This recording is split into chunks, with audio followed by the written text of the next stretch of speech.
നമസ്കാരം. നമ്മുടെ നിത്യജീവിതത്തിൽ നാം സ്ഥിരമായി ഉപയോഗിക്കുന്ന ഒന്നാണ് ബാറ്ററി. വാച്ചുകളിലും ഫോണുകളിലും വാഹനങ്ങളിലും ജീവിതത്തിൻ്റെ സമസ്ത മേഖലകളിലും നമ്മൾ ബാറ്ററികൾ ഉപയോഗിക്കുന്നു. എന്താണ് ബാറ്ററി? സംഭരിച്ചു വയ്ക്കപ്പെട്ട രാസോർജത്തെ വൈദ്യുതോർജ്ജമാക്കി മാറ്റാൻ കഴിവുള്ള ഒന്നോ അതിലധികമോ വൈദ്യുത രാസ സെല്ലുകളെയാണ് ബാറ്ററി എന്ന് വിളിക്കുന്നത്. 1800-ൽ അലക്സാൻഡ്രോ വോൾട്ട എന്ന ശാസ്ത്രജ്ഞനാണ് ആദ്യത്തെ ബാറ്ററി കണ്ടുപിടിച്ചത്. ബാറ്ററികളെ പ്രധാനമായും രണ്ടായി തരംതിരിക്കാം. പ്രൈമറി ബാറ്ററികൾ അഥവാ പ്രാഥമിക ബാറ്ററികൾ. ഇവ ഒരു തവണ മാത്രം ഉപയോഗിക്കാൻ കഴിയുന്നവയാണ്. അടുത്തത് സെക്കൻഡറി ബാറ്ററികൾ അഥവാ ദ്വിതീയ ബാറ്ററികൾ. ഇവ വീണ്ടും ചാർജ് ചെയ്ത് ഉപയോഗിക്കാൻ സാധിക്കും. ശ്രവണ സഹായികളിലും റിസ്റ്റ് വാച്ചുകളിലും ഉപയോഗിക്കുന്ന തീരെ ചെറിയ ബാറ്ററികൾ മുതൽ കമ്പ്യൂട്ടർ ഡേറ്റാ സെന്ററുകൾക്കും ടെലിഫോൺ എക്സ്ചേഞ്ചുകൾക്കും സ്റ്റാൻഡ് ബൈ പവർ സ്രോതസ്സുകളായി ഉപയോഗിക്കുന്ന വലിയ മുറികളുടെ വലിപ്പമുള്ള ബാറ്ററി ബാങ്കുകൾ വരെ പല വലിപ്പത്തിലുള്ള ബാറ്ററികളും ഉണ്ട്. ബാറ്ററിയുടെ ആധുനിക ചരിത്രം തുടങ്ങുന്നത് 18-ാം നൂറ്റാണ്ട് മുതലാണ്.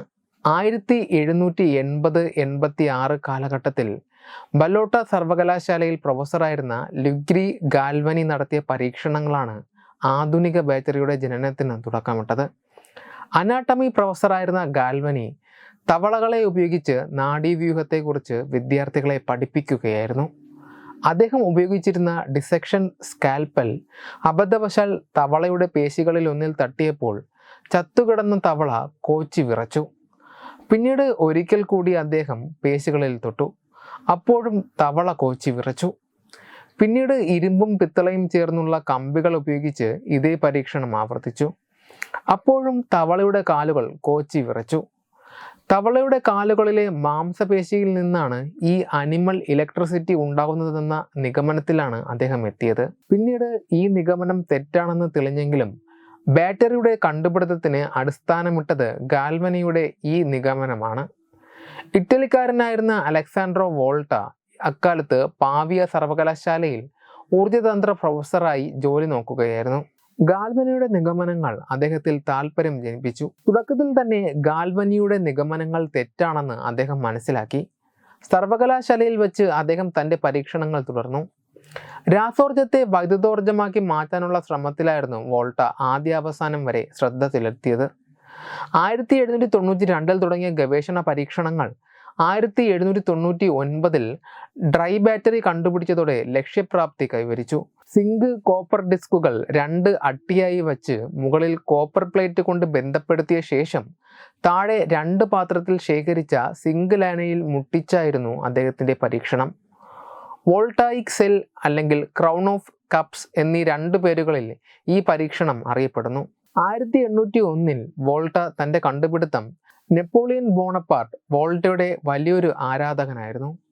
വാർദ്ധക്യകാലമായപ്പോൾ പാവിയ സർവകലാശാലയിൽ നിന്ന് വിരമിക്കുവാൻ വോൾട്ട അനുവാദം ചോദിച്ചപ്പോൾ നെപ്പോളിയൻ സമ്മതിച്ചില്ല. വോൾട്ട വർഷത്തിലൊരിക്കൽ മാത്രമാണ് ഓഫീസിൽ വരുന്നതെങ്കിൽ പോലും അദ്ദേഹത്തെ പിരിച്ചുവിടില്ലെന്നും അദ്ദേഹം ആ സർവകലാശാലയിലെ പ്രൊഫസറാണെന്ന് പറയുന്നത് പാവിയ സർവകലാശാലയ്ക്ക് അഭിമാനമായിരുന്നു എന്നുമാണ് നെപ്പോളിയൻ്റെ പക്ഷം.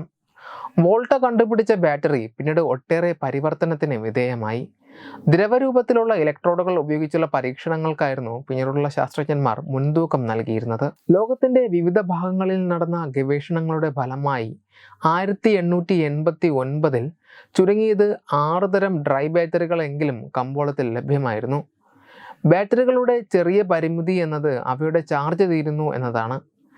ഇപ്പോൾ ഈ പ്രശ്നത്തിന് പരിഹാരം കണ്ടെത്തിയിരിക്കുകയാണ് ശാസ്ത്രലോകം. ആയിരക്കണക്കിന് വർഷം ആയുസ്സുള്ള കാർബൺ-40 ഡയമണ്ട് ബാറ്ററിയാണ് ഗവേഷകർ നിർമ്മിച്ചത്. UK അറ്റോമിക് എനർജി അതോറിറ്റിയും യൂണിവേഴ്സിറ്റി ഓഫ് ബ്രിസ്റ്റോളുമാണ് ചരിത്രപരമായ ഈ കണ്ടെത്തലിന് പിന്നിൽ. മെഡിക്കൽ ഉപകരണങ്ങൾ മുതൽ ബഹിരാകാശ പേടകങ്ങളിൽ വരെ കാർബൺ-14 ഡയമണ്ട് ബാറ്ററിയുടെ മൈക്രോ പവർ ടെക്നോളജി ഉപയോഗിക്കാൻ സാധിക്കുമെന്ന് ഗവേഷണത്തിന് നേതൃത്വം നൽകിയ പ്രൊഫസർ ടോം സ്കോട്ട് വ്യക്തമാക്കി. അങ്ങനെ ലോകത്തെ ആദ്യ കാർബൺ-14 ഡയമണ്ട് ബാറ്ററി നിർമ്മിച്ചിരിക്കുകയാണ് UK അറ്റോമിക് എനർജി അതോറിറ്റിയിലെയും യൂണിവേഴ്സിറ്റി ഓഫ് ബ്രിസ്റ്റോളിലെയും ശാസ്ത്രജ്ഞരും എഞ്ചിനീയർമാരും. ഉപകരണങ്ങൾക്ക് ആയിരക്കണക്കിന് വർഷം ആയുസ് നൽകാൻ കെൽപ്പുള്ള ബാറ്ററി സംവിധാനമാണിത് എന്ന് ഗവേഷകർ പറയുന്നു. ദീർഘകാല ആയുസ് വേണ്ട ഉപകരണങ്ങൾക്ക് ഇത് ഭാവിയിൽ ഉപയോഗിക്കാൻ സാധിക്കും. മെഡിക്കൽ രംഗത്താണ് കാർബൺ-14 ഡയമണ്ട് ബാറ്ററി ആദ്യം ചരിത്രം സൃഷ്ടിക്കാൻ പോകുന്നതെന്ന് കരുതുന്നു.